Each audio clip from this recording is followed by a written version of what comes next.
Momofuku Ando Award itu adalah penghargaan yang sangat prestisius untuk peneliti-peneliti yang dinilai karyanya bisa membantu kualitas hidup manusia. Alhamdulillah aku menjadi penerima itu ya, orang asing pertama yang dapat penghargaan tersebut. Tempe itu ternyata mengandung senyawa yang belum pernah direport ada di tempe sebelumnya. Dan itu ternyata senyawanya bisa menurunkan kolesterol. Sementara kan di Indonesia nih kondisinya agak berbeda nih Mbak untuk para ilmuwan. Bahkan dana risetnya pun dikurangin ya kan. Sebetulnya ini heartbreak untuk semua peneliti-peneliti Indonesia, baik yang di dalam maupun di luar negeri. Karena berarti tidak ada keseriusan dari pemerintah gitu loh, untuk benar-benar membangun bangsa yang berdikari dan maju. Kita nggak akan mungkin bisa jadi bangsa yang berdikari dan maju kalau kita nggak riset gitu.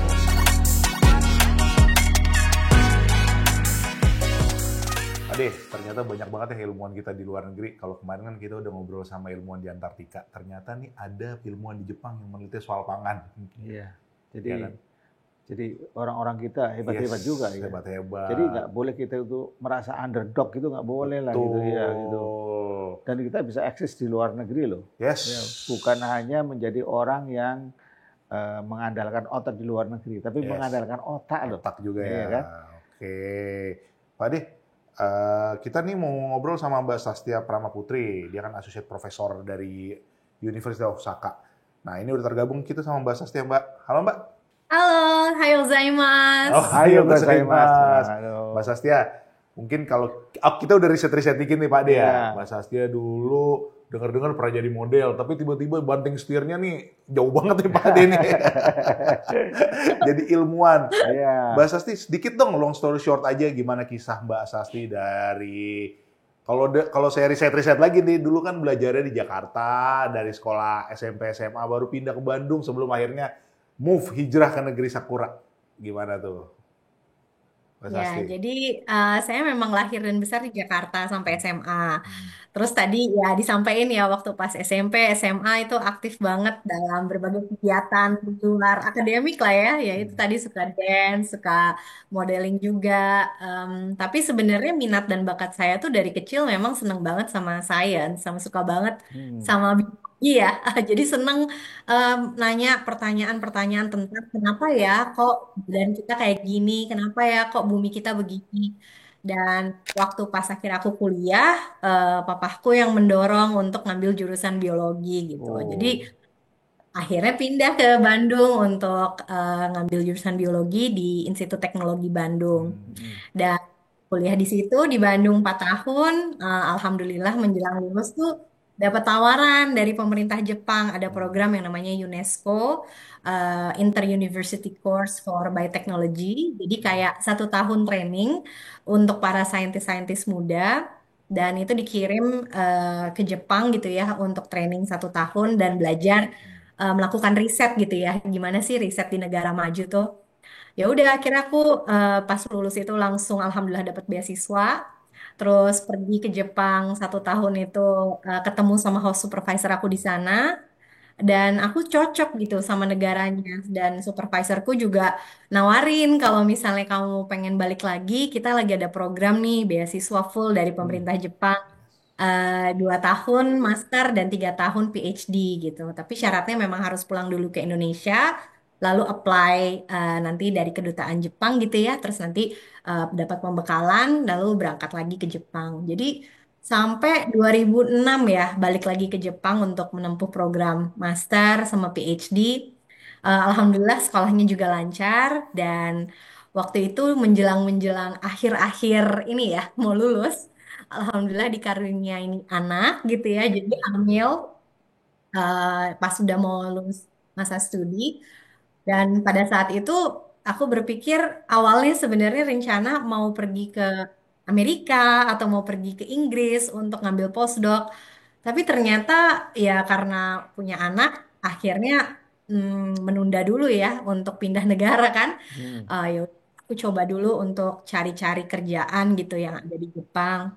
Waktu itu baru melahirkan banget kan, S3-nya tuh 1,5 tahun sih sebenarnya waktu itu, tapi aku harus eh, segera cari pekerjaan supaya tetap bisa dapat visa.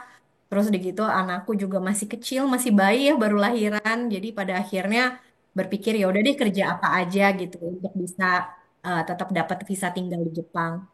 Alhamdulillah ketemu seseorang profesor yang baik banget gitu ya. Dia nawarin aku pekerjaan dan pada akhirnya sampai sekarang dia masih jadi mentor profesor aku yang bimbing dan banyak juga sih sebenarnya memberikan kesempatan untuk aku berkarir terus di Jepang sampai bisa seperti sekarang. Hmm. Jadi awalnya nggak niat selama ini di Jepang, tapi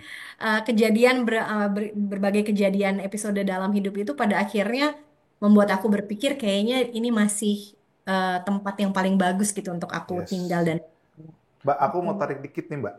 Di awal Mbak Sasti kuliah. Ada dengar-dengar jadi butuh perjuangan ya, agak-agak struggling awalnya. Dan nggak langsung ya pas di S1 itu mulus-mulus aja jalannya. Dan jadi ilmuwan tuh langsung aja deh, itu dijebak atau memang keinginan gitu Mbak? Sebenarnya itu lucu sih karena mungkin orang nggak ada yang percaya ya ngelihat aku sekarang sangat fokus sebagai seorang akademisi gitu ya. Iya. Mungkin nggak ada yang percaya IP aku di ITB itu masakom.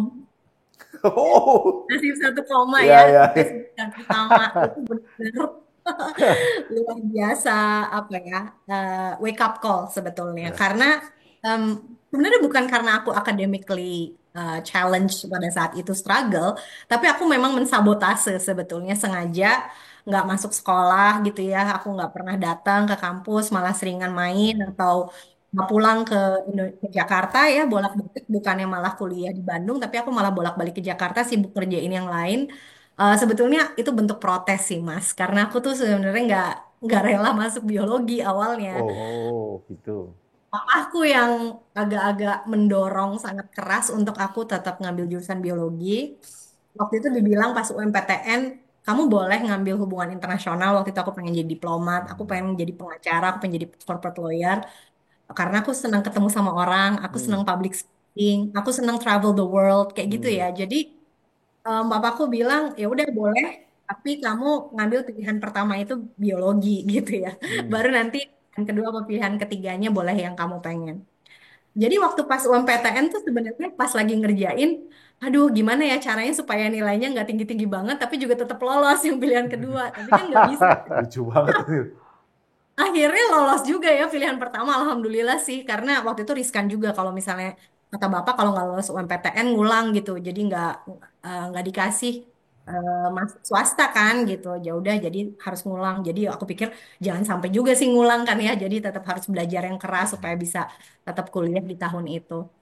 Dan tahun pertama tuh aku inget banget mahasiswa yang ibaratnya tuh udah dapat warning merah, dikirim surat dari rektorat langsung ke rumah ke orang tua, nggak lewat kita ya. Hmm. Dan di rumah waktu itu kasih tahu, Kak Sasti, ini ada surat dari ITB. Hah? Surat apa? Nggak tahu. Suratnya dari rektorat ditujukannya untuk bapak. Langsung lemes kan? Jangan dikasih ke bapak, tunggu kakak mau pulang gitu kan. Jadi aku langsung ke Jakarta bilang ke bapak minta maaf kan gitu. Jadi aku yang ngasih suratnya dan aku minta maaf gitu. Terus performance-nya seperti ini.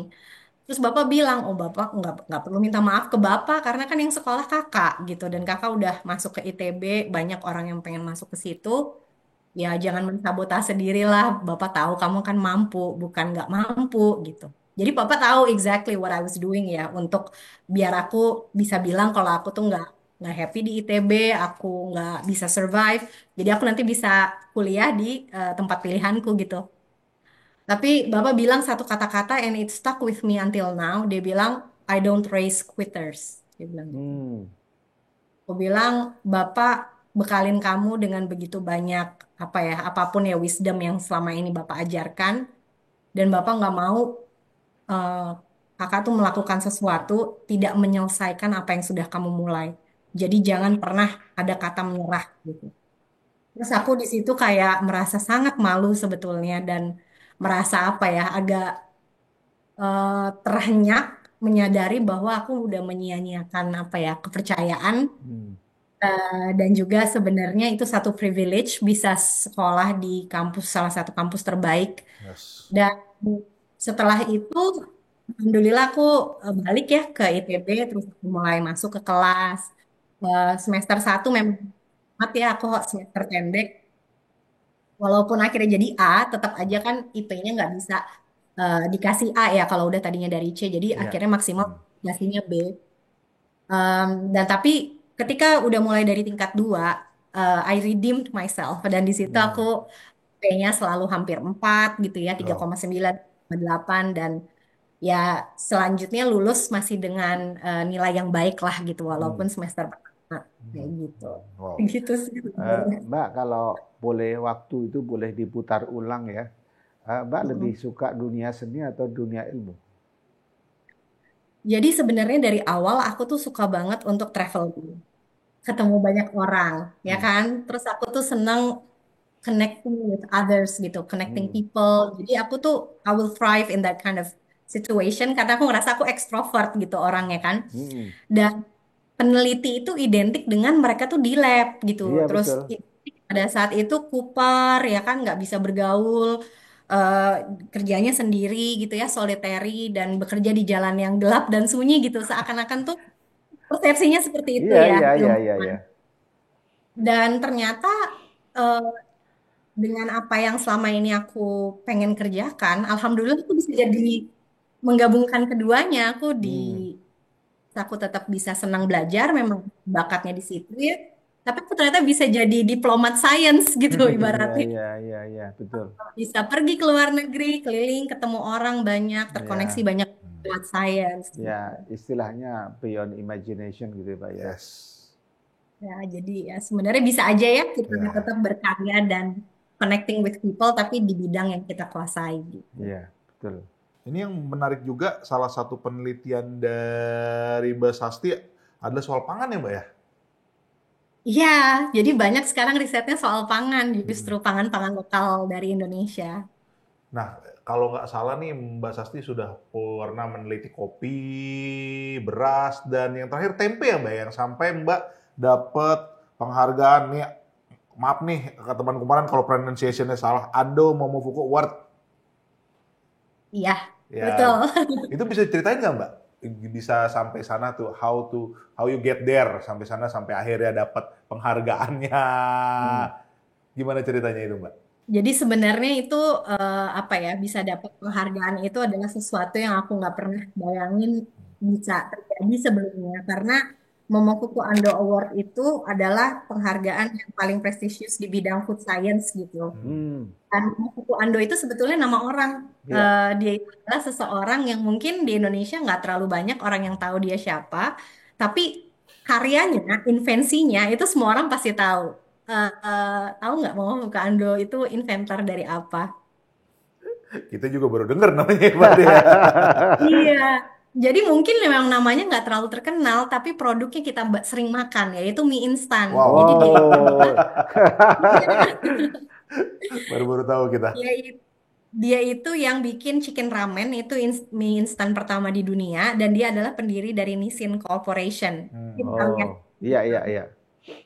Dan dari seluruh hidupnya beliau itu adalah seorang filantropis juga dan senang banget menyumbangkan sebagian dari pendapatannya ya lewat Yayasan Momofuku Ando untuk dibagikan dalam bentuk beasiswa dan juga dalam bentuk dana riset atau recognition kepada peneliti-peneliti Jepang yang karyanya itu dinilai memberikan satu breakthrough gitu di bidang science dan ya alhamdulillah aku menjadi penerima itu ya orang asing pertama yang dapat penghargaan tersebut. Jadi orang asing pertama yang mendapatkan award tersebut. Artinya dari eh, non Indonesia belum pernah ada dong ya Pak ya. Iya, belum pernah ada. Selama ini hanya diberikan ke orang Jepang aja Ya yang mau. Wow. itu saya pikir so spesial ya. Yes. Bukan buat hanya buat Mbak tapi buat kita semua ya Ya. saya kira itu. Dan seberapa jauh apa tuh namanya penghargaan itu menurut Mbak sendiri itu. Ya. Dan bagaimana di mata orang Jepang. Ya, di mata orang Jepang itu kan sebenarnya Momofuku Ando Award itu adalah penghargaan yang sangat prestisius Hmm. untuk peneliti-peneliti yang dinilai karyanya bisa membantu kualitas hidup manusia gitu ya. Jadi bukan hanya karya risetnya itu dipublish di jurnal yang bagus, tapi yang pertama memiliki unsur inovasi, Dan yang kedua, dia bisa untuk memperbaiki kualitas hidup manusia ya, jadi memenuhi salah satu SDGs. Dan untuk bisa mendapatkan penghargaan tersebut tuh harus by recommendation. Jadi harus ada orang di apa ya level atas biasanya dari satu institusi yang bisa merekomendasikan kita seseorang yang ada di instansinya mereka untuk bisa menjadi nominee gitu ya. Mm-mm. Nah, jadi ada dua step sebetulnya untuk bisa being recognized di dalam satu instansi sampai dapat rekomendasi aja tuh udah waktu pas pertama kali aku dapat rekomendasi bahkan dapat rekomendasinya dari Presiden Osaka University langsung gitu nomor Oh, satunya di kampus ya gitu.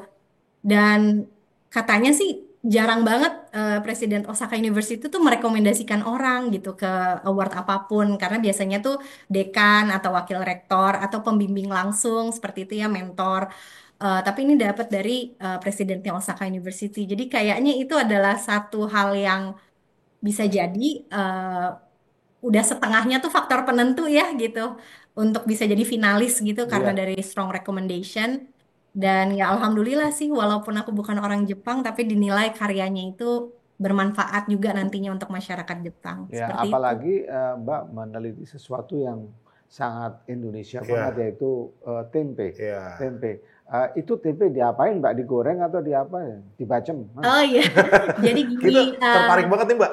Mungkin bisa dijelaskan lebih Iya, iya, detail lagi iya. ya. Tempenya diapain? Pakai kacang oh kedelai iya, atau apa bahan lain gitu kan?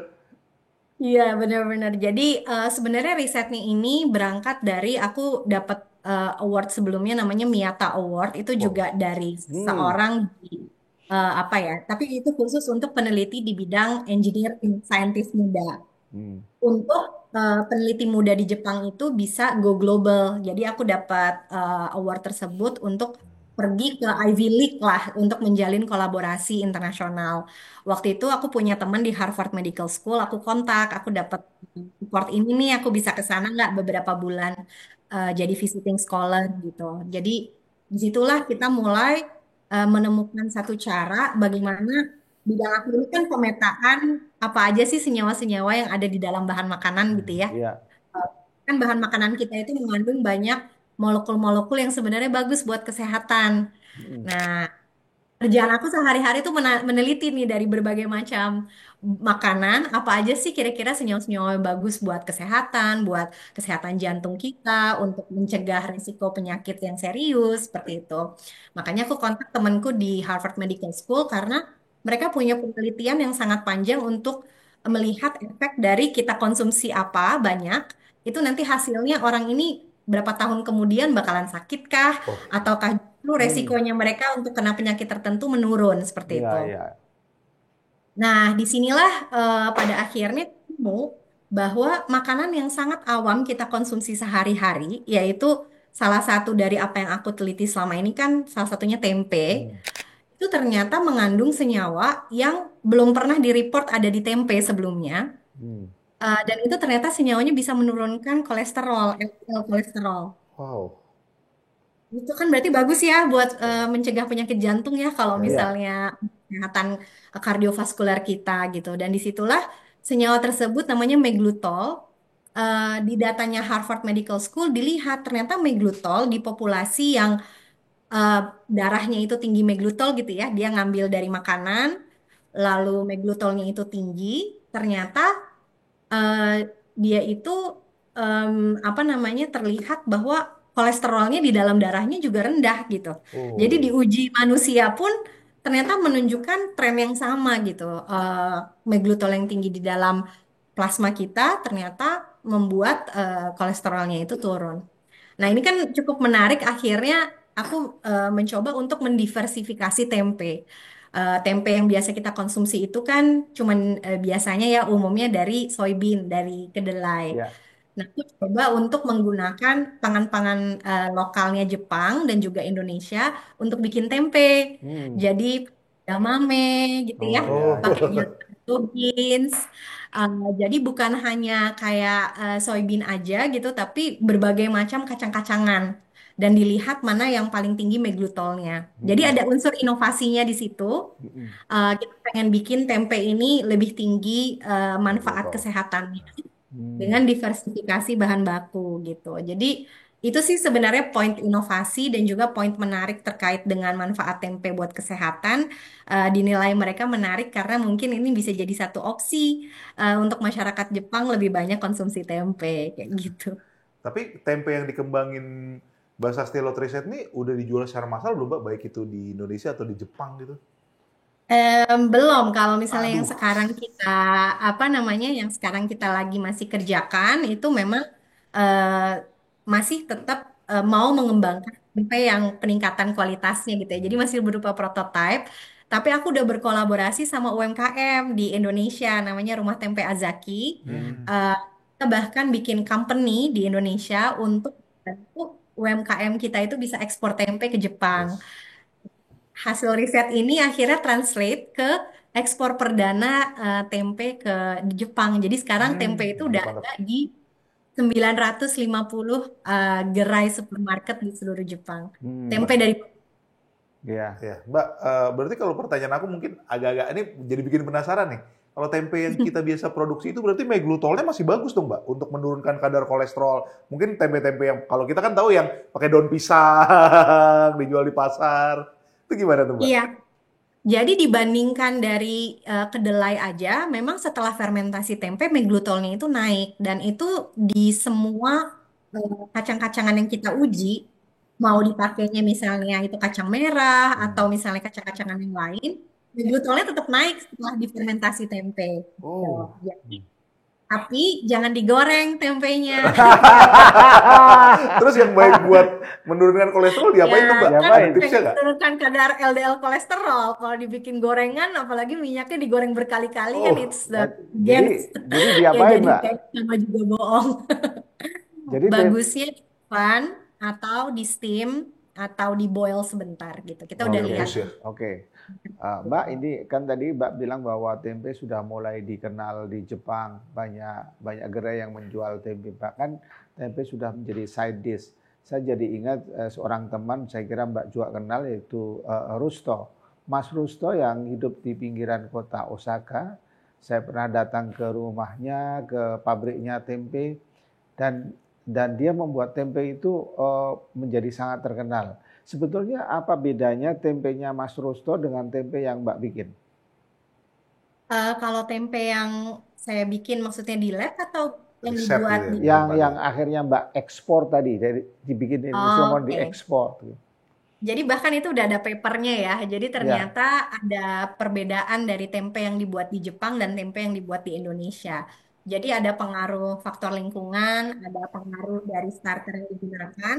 Dan sebetulnya tempenya Pak Rusto, ketika kita bandingkan tempe-tempe lain yang diproduksi sama perusahaan Jepang, tempenya Pak Rusto itu dekat mirip gitu karakteristiknya dengan tempe yang dibuat di Indonesia. Jadi Pak Rusto Wih. hebat ya bisa bikin tempe di Jepang tapi karakternya juga mirip dengan tempe yang dari asli dari Indonesia. Yes. Ya, ya. Saya lihat apa yang dilakukan Mas Rusto itu membuat sebuah ruangan-ruangan yang dimiripkan dengan di Indonesia sehingga hasil tempenya itu mirip gitu. Betul. Dan kita teliti udah keluar papernya juga memang mirip Pak. Oke, oke, oke. Jadi buat pemirsa semuanya, tempe itu sangat sangat Yes. terkenal di Jepang Ya. tuh ya. Jadi kalau dibilang mental tempe jangan marah ya. Ya, dan manfaat kesehatannya ternyata bagus banget tuh. Iya, bikin Bagian sehat kita. Iya, kolesterolnya. Iya, justru iya, harus iya. ada yang positif ya Iya, dari harusnya tempe. positif ya. Ini yang menarik lagi buat Mbak Sasti, kita agak shifting topik juga soal Mbak Sasti ini kan working mom ya. Oh ya. Iya kan? Dari anaknya masih bayi sudah belajar di Jepang. Itu kita pengen dengar ceritanya dong, Mbak. Gimana menjalankan dual peran itu dan how you manage your time as a working mom and as a scientist. Managing my time. Ini pertanyaan yang sering ditanya, tapi sampai sekarang sebenarnya masih sulit jawab karena setiap hari itu em, seorang ibu bekerja itu pasti dia selalu punya daily priorities yang sangat dinamis gitu ya. Jadi kita membagi waktu itu sebetulnya tidak bisa 50-50 setiap waktu. Terkadang ada saatnya ya kita harus manage priority, mana yang urgent, mana yang prioritas. Hari itu aku utamakan kerjakan itu dulu dan sisanya kita harus punya support system yang bagus. Jadi artinya di rumah kita harus punya suami yang suportif ya, kita harus punya support system yang baik juga. Misalnya di Jepang ada daycare yang kualitasnya bagus. Jadi aku pas kerja bisa tenang ya ninggalin anak di situ, dia terurus, dia tidurnya bagus, makannya bagus. Tapi di kampus ketika tiba-tiba anakku sakit atau terjadi sesuatu di mana apa namanya tiba-tiba aku harus mengutamakan anakku dulu. Di kampus juga kita butuh support system dan lingkungan kerja yang kondusif gitu untuk Hmm. perempuan. Tanpa itu tidak mungkin seorang ibu bekerja bisa tetap berkarya, terus bisa tetap memaksimalkan potensinya gitu. Jadi memang butuh sekali dukungan dari begitu banyak orang dan menurut saya itu menjadi satu ekosistem ya. Ekosistem yang Ya. nggak bisa satu-satu aja gitu berperan karena nggak mungkin saya bisa seperti sekarang kalau saya nggak punya ekosistem yang baik. Itu sih sebenarnya. Dan mungkin ekosistem ini juga yang membuat Mbak Sasti bisa jadi associate professor dan kita nggak bisa pinggirin mungkin Mbak ya. Kalau di Jepang kan budayanya masih patriarkinya masih kuat dan sedikit sekali kan Mbak yang jadi perempuan yang bisa jadi profesor di Jepang. Iya, bisa dibilang sedikitnya tuh sedikit sekali jauh Ya. lebih rendah ya dari Indonesia. Jadi kalau kita tuh sudah punya barrier terkait dengan gender equality di bidang akademis, mungkin di Jepang itu disparity-nya jauh lebih tinggi ya. Itu sih kayak di Jepang itu tantangannya luar, luar biasa. Dan apalagi bidangku tuh kan engineering ya.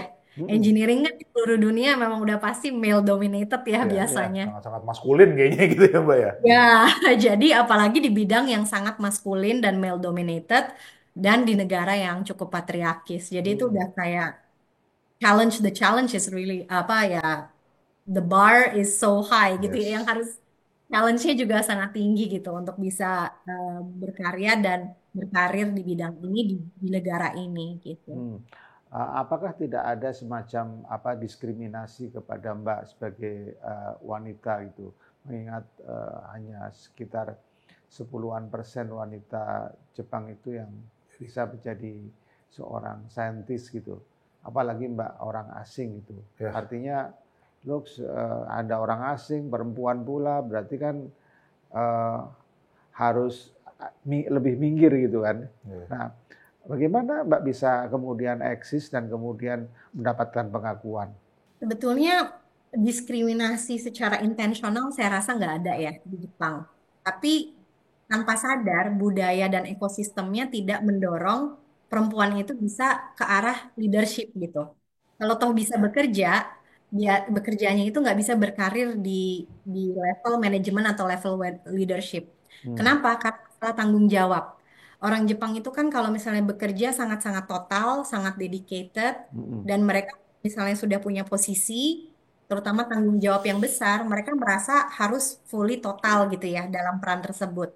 Sementara beban dari peran domestik di Jepang itu masih sangat dititik beratkan ke perempuan gitu.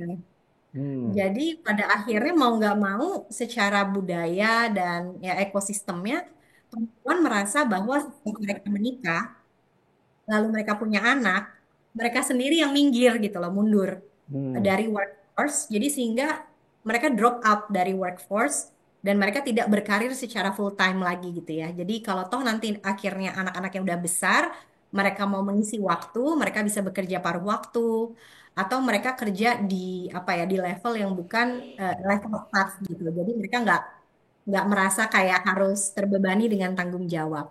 Nah, ini juga pada akhirnya terjadi pertama sumber daya manusianya yang perempuan itu udah banyak keluar dari workforce walaupun mereka punya pendidikan yang bagus, tadinya punya karir juga pada akhirnya berhenti.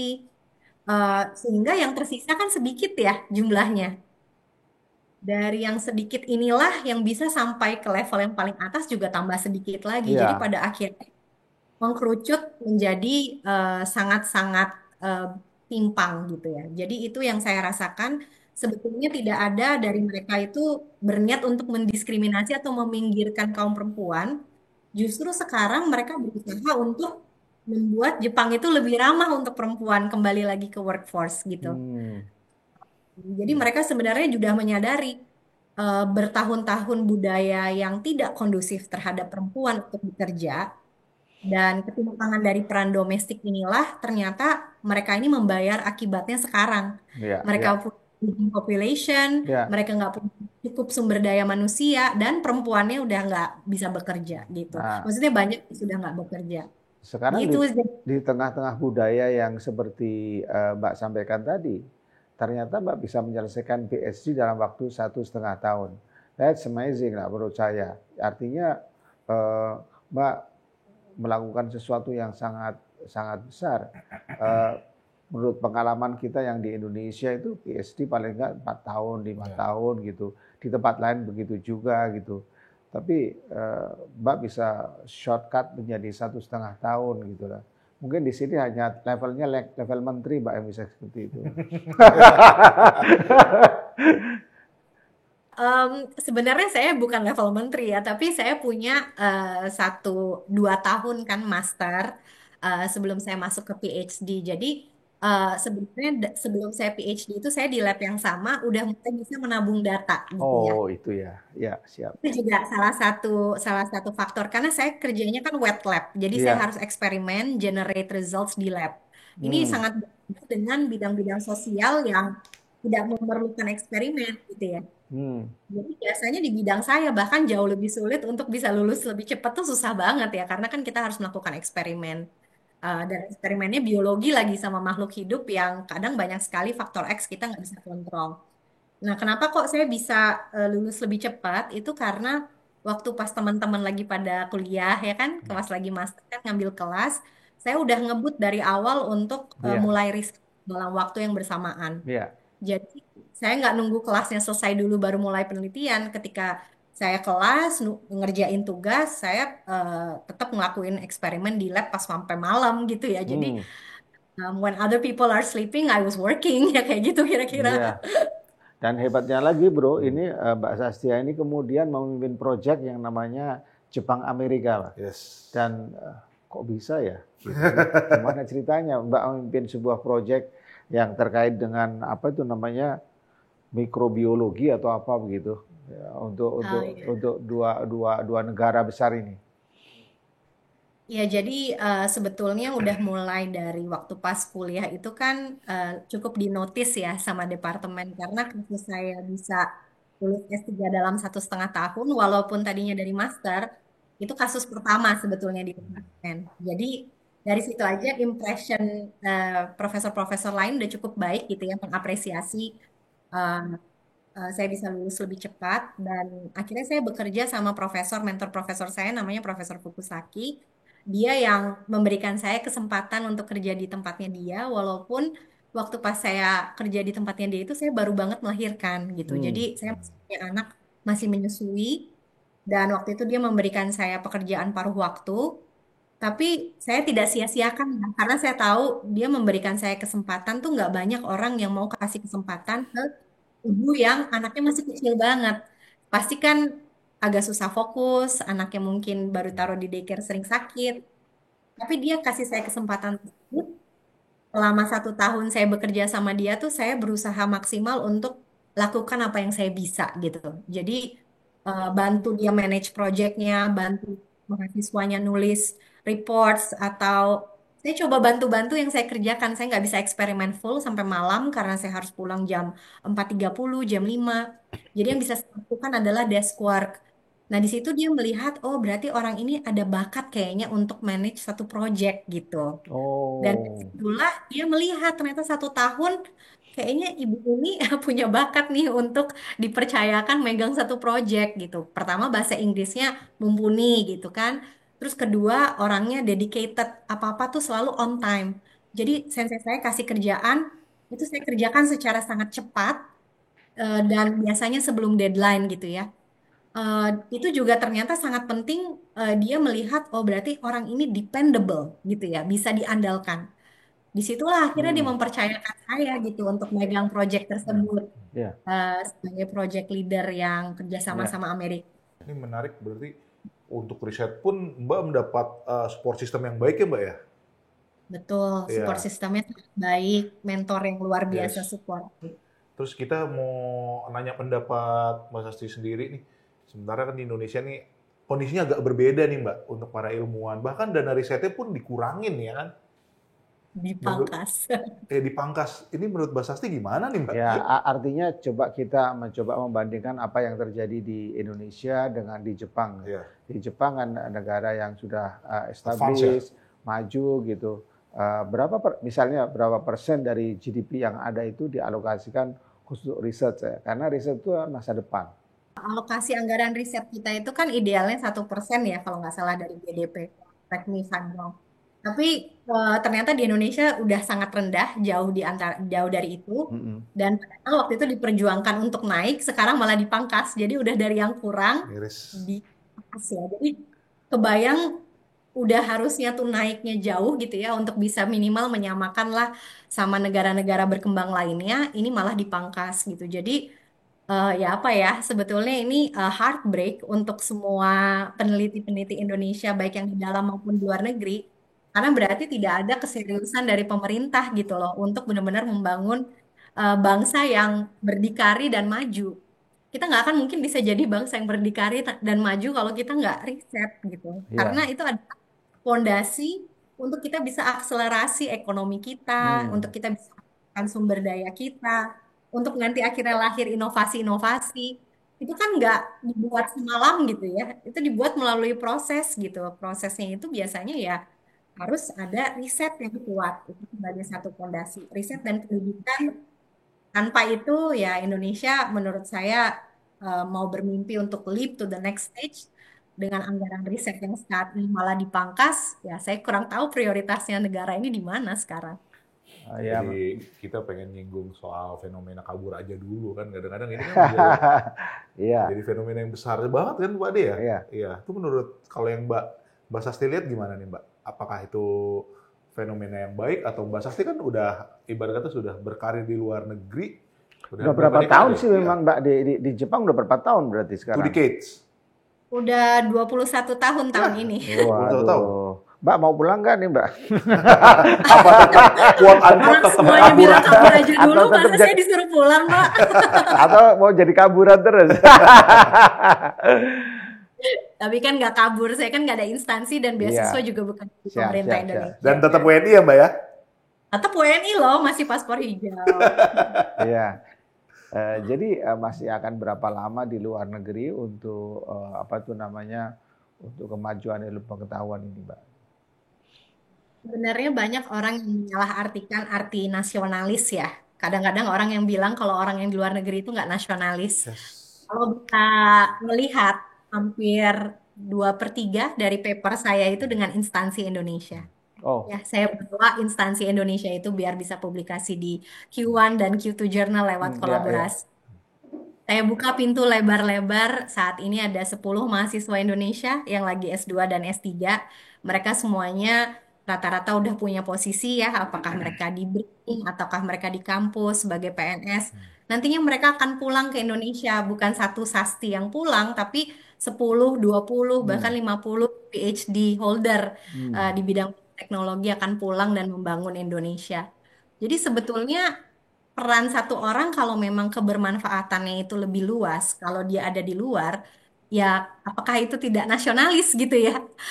Dan ya saya punya opsi itu gitu, nggak semua orang bisa punya opsi untuk kabur aja dulu gitu kan ya. Iya. Eh, jadi kalau saya merasa bahwa opsi ada dan kesempatan itu ada dan saya mampu untuk memanfaatkan kesempatan ini sebaik-baiknya untuk berkontribusi balik ke Indonesia, ya saya merasa belum waktunya saya pulang kayak gitu. Kecuali nanti kebermanfaatan saya akan jauh lebih dibutuhkan kalau saya ada di Indonesia. Mbak, saya Tapi mau mungkin kalau ekosistemnya udah bagus, apa syarat-syarat kabur yang baik, Mbak?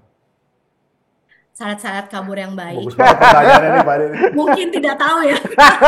Tapi jangan asal kabur, Pak. Ya Kabur itu justru tuh.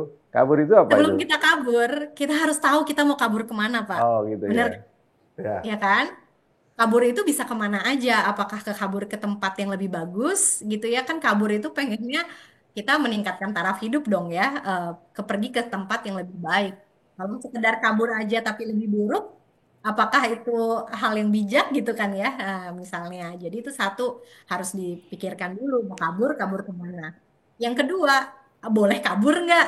Apakah punya opsi untuk kabur? Kan mungkin nggak semua orang boleh kabur karena misalnya mereka terikat Hmm. perjanjian kerja, mereka itu punya tanggung jawab yang nggak bisa ditinggalkan, ya nggak boleh kabur dari tanggung jawab, gitu kan? Ya dong, Pak. Iya, iya, iya, Masa iya, mau iya, betul, betul, betul. selamat sendiri Iya, nggak iya. boleh gitu. Harus ada mengikat dengan amanah dan tanggung jawabnya. Dan yang ketiga, kalau kita mau kabur, kita harus berpikir di luar sana itu kompetisinya bukan level Indonesia lagi. Ibaratnya kalau kita itu bertanding di level nasional, di level kelurahan, ya, sama di level dunia, itu kan berbeda ya, Pak. Iya. Competition, competitionnya itu menjadi kompetisi global. Nah, apakah kita ini ibaratnya sebagai atlet sudah siap untuk bersaing di kompetisi global? Ibaratnya kalau atlet dia udah siap nggak untuk bersaing di Olimpiade with the best of the best? Kalau mau kaburnya ke tempat yang banyak orang tuju dari mana-mana di seluruh dunia. Nah, berarti syarat-syaratnya kita harus tahu kita tuh untuk bisa keluar negeri, apa bekal yang kita miliki, apa skill set yang kita punya, kemahiran apa yang dicari.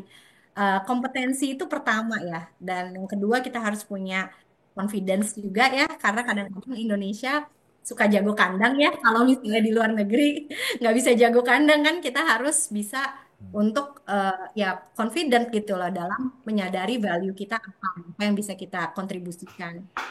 Bukan hanya sekedar kabur aja, Pak. Penting juga untuk memetakan Ya. kompetensi kita dan Jadi juga tujuannya. kabur yang baik adalah kabur yang berkualitas. Ya.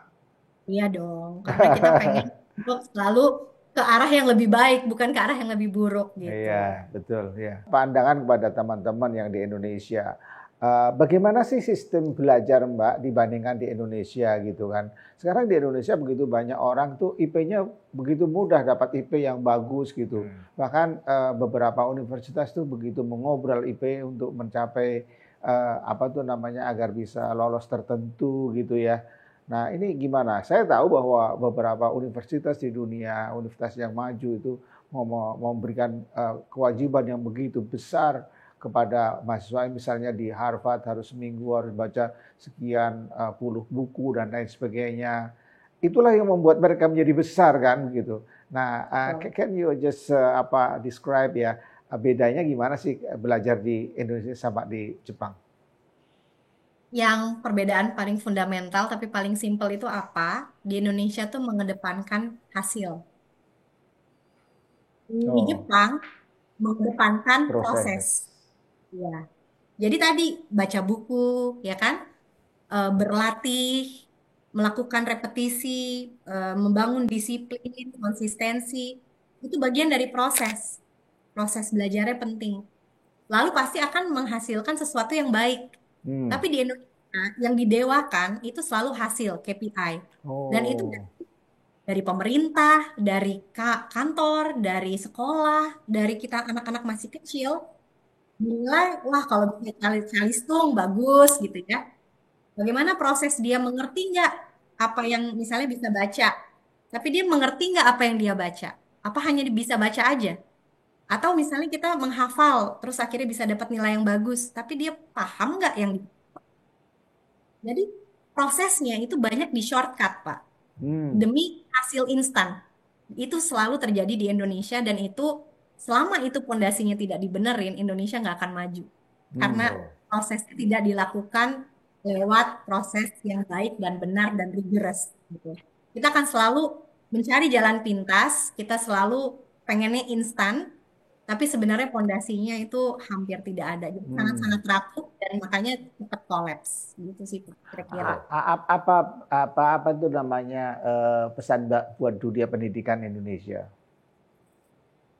Menurut saya harus kita kembalikan lagi kepada marwah pendidikan itu untuk apa? Jadi bukan untuk menghasilkan eh, orang-orang Indonesia yang sekedar skor matematikanya tinggi gitu ya Pak ya. Bukan menghasilkan orang-orang yang rankingnya nomor satu, paling jago menghafal. Tapi ketika in the real world, in the real setting, apalagi dengan sekarang sudah ada AI, itu sudah tidak menjadi hal yang relevan lagi kan. Yang relevan itu adalah soft skill, logika berpikir, hal-hal yang nggak bisa dilakukan sama robot. hal-hal yang nggak bisa dilakukan sama AI. Apa sih yang manusia punya?